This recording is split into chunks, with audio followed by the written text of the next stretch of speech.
আসসালামু আলাইকুম প্রিয় দেশবাসী। কি বলবো, বলার মতো ভাষা নেই। কদিন পরে পরে দেখতে পাই বাংলাদেশ ব্যবসা প্রতিষ্ঠানে, গার্মেন্টস সেক্টরে বিভিন্ন জায়গায় আগুন লাগে। আজ এই যে আগুনটা লাগছে বাংলাদেশ হযরত শাহজালাল বিমানবন্দরে কার্ফু গেটে, বিশাল আগুন ভাই।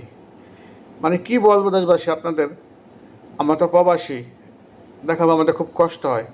আমার মনে হয় সেফটি ততটা ফলো করে না, তাই এরকম আগুন বাংলাদেশে লেগে যায়। সেফটি ফলো করতে হবে। আর বিশেষ করে আজকে হয়তো ছুটির দিন, শনিবার, অনেকে ছুটি আছে, ডিউটি আসে নাই, সেই কারণেই মানে অনেকের চোখে যে পড়তো, এত আগুন মানে ঘটনা ছড়াইতো না, হয়তো খুব দ্রুতই নিয়ন্ত্রণে নিয়ে আসতো। আজকে ছুটির দিন, অনেকে আসে নাই, সেখানে এরকম ঘটনা মানে খুব বড় ধরনের ঘটে গেছে।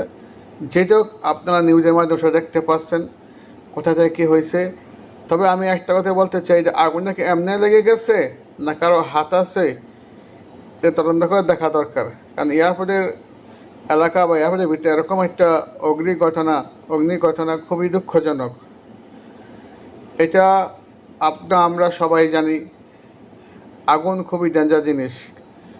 কারেন্ট থেকে রাখতে পারে বা অনেক বিভিন্ন কিছু আছে ওখানে লাগতে পারে, বা কেমিক্যাল আছে। কারণ কার্ফু মালামাল আসতো, কার্ফু গেটে আগুন লাগছে।